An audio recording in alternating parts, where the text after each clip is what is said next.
ولا تحسبن الذين قتلوا في سبيل الله أمواتا بل أحياء عند ربهم يرزقون فرحين بما آتاهم الله من فضله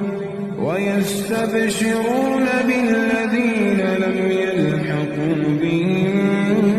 من خلفهم ألا خوف عليهم ولا هم يحزنون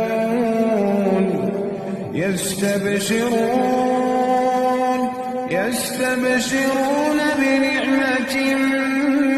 من الله وفضل وأن الله لا يضيع أجر المؤمنين